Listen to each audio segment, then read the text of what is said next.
Hi guys, Stefan here, and just gonna give you hopefully a little bit of my story, maybe a little bit more than you guys want to know, but I just wanted to share my story of how I found out I was an INFJ, and really how understanding that has helped me throughout the years. So where I will start is um, in high school. Well, I'm in college now. I'm going to be a junior in college. I'm 20. Um, but when I was a junior in high school, well, sophomore and my junior year, I've seen a counselor for and some doctors for. I was struggling with depression and just symptoms along the lines of depression. It kind of looked like bipolar. They thought it was. Um, Looking back on it, I know now that those symptoms of depression were largely due to my perfectionist tendencies, and just that really got me down at that time of my life. Um, anyway, I was seeing a counselor, and he gave me the Myers Briggs test to, I guess, more fully understand me, I guess, and that's when I first figured out I was an INFJ. He gave me a piece of paper that kind of explained what an INFJ is, and that's when I first figured out I was an INFJ. But speaking of perfectionism, one thing I've always wondered is, I know personally for me, I've struggled with perfectionism a lot. Obviously, I've I deal with it a lot better now than I do back then, in a much healthier place than I was in high school. But it's been a long journey. But I wonder if other INFJs, if that's like a common theme, I guess. So maybe you guys can talk a little bit about that in your comments or whatever if you'd like to. I'd love to hear. What else? Yeah, so I found out I was INFJ through that, but I didn't really think much of it honestly at that time. It was just kind of like, okay, cool. But then later on, I was talking to a friend of our family's, and I was just telling him at dinner. This is my senior year in high school. We had this family over for dinner, and I was talking to this one guy, and um, I'm not even sure if he's an INFJ. He might be. I wouldn't doubt it. But I was just talking to him how I've always felt different and stuff, and he recommended this personality theory book called "Please Understand Me Too." It's by David Kersey. And so my dad ordered that for me. I told my dad about it. I was like, this looks like a good book. So my dad got it for me. I just had it in my room for a while. And after I graduated, after my senior year, I graduated from high school, and the book was just like lying in my room. So I decided to pick it up. I didn't really feel much like motivation to read it, but I was just like, okay, whatever. And it was actually really good. So I read it over that summer. The book's like, I think it's like 300 pages long, maybe even more. Yeah, probably more actually. Now that I think about it, but yeah, so that's where I really started digging into personality theory, and yeah, I took the little test they had in there, and confirmed I was an INFJ again. So I read more extensively on what being an INFJ and furthermore, what being an NF really is. The NF, being an idealist. And that was like, I don't know if I can come up with a metaphor or analogy that really does justice to what that did for me as far as like, I guess, healing, personal healing, reading stuff that actually described me. I was grown up feeling different in such a profound way, really, and to read something that actually described me and they seemed to understand me, that was just, it was mind blowing. So that led me to, eventually I found out about the Facebook group, probably about a year and a half ago now, and so I started spending time on there. Talking to all you guys, and that's been great. I spent a lot more time in the Facebook group when I first found out about it. So that was like I said, a year and a half ago. Um, but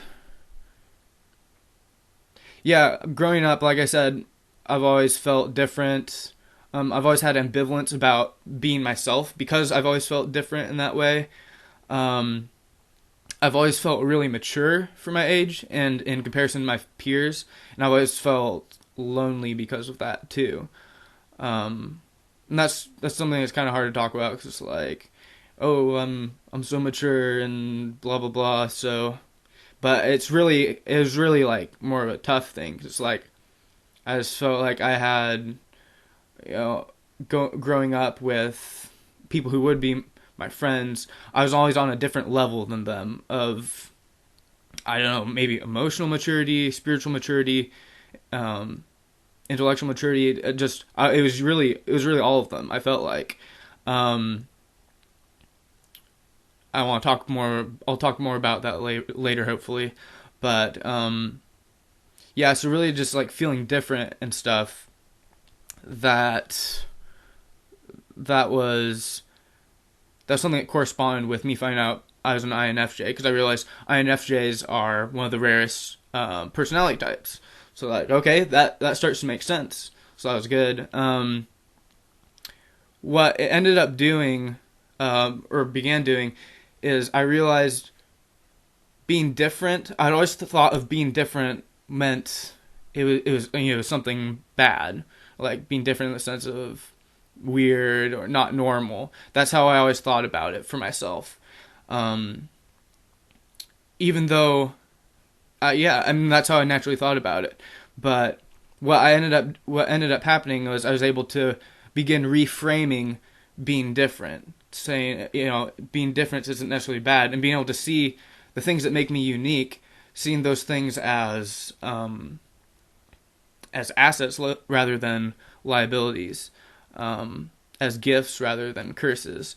But I realize all gifts and curses come in pairs. That's a principle I can testify to with my life, really, as far as the the strengths that I have and as well as the weaknesses. Um, so um, yeah, I just began. What I began doing was trying to find other people in real life that I saw were kind of similar to me because I knew that these differences didn't mean I was bad, but or like I was bad in the sense of being bad and different, not normal. But I didn't quite believe that because I always felt different from society. So what I needed to do was, this is why I ended up spending more time away from the Facebook group, was I wanted to find people in real life that could validate my voice and who I am, so I'd feel more comfortable being myself. And so I found several professors at my college. One particular, he's a philosophy professor at my college, and I went to his office one day. And I was just asked him if it would be cool if I could, hang out with him every once in a while. Just come in his office and talk about whether it's like philosophy, relationships, or just things I'm thinking about, and he was totally cool with that. And yeah, and I knew this guy was an INFJ through one of the other psychology professors there, um, talking to them. So uh, that talking to him and finding other people that are similar to me, being able to validate who I am. So when I'm talking to them and I'm speaking freely, I'm not misunderstood. I think everyone needs that. And that's the tough thing for INFJs and people with particularly rare personality types is it's hard for us to find people who are similar to us and who can validate our voice so we don't feel different or weird when we speak freely, we speak about the things we're passionate about. Everyone needs that, but for us it's a lot harder for us to find it. So one idea I wanted to come back to is I've always felt more mature for my age. A lot of people have said that INFJs are normally seen as old souls, and that meaning that how I interpret that is we have certain qualities, spiritual, intellectual, emotional maturity that most people don't seem to have until they're much older and have experienced a lot more in life.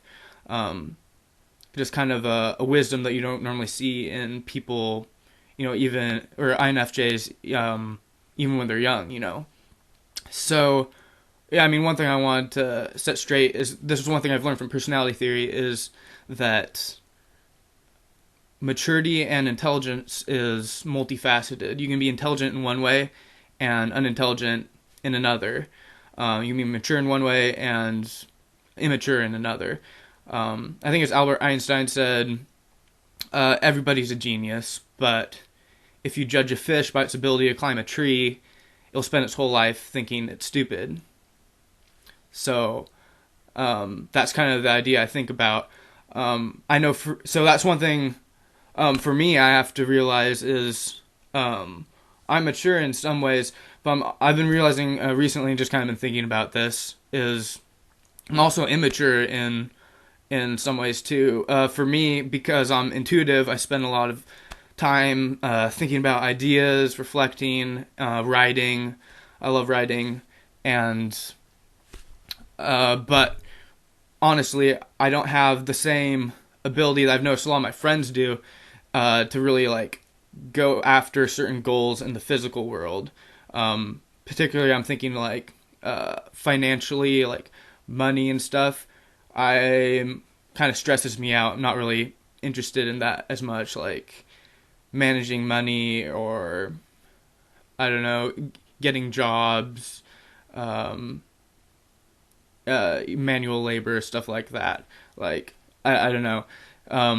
So I guess my point is I didn't illustrate it very well, but that INFJs we're mature in a lot of ways that people aren't until they're much older, but we're also immature, I think, in some ways that a lot of people are already mature when they are young. So that's something I'm realizing about myself. It's not like INFJs are like the perfect type or anything.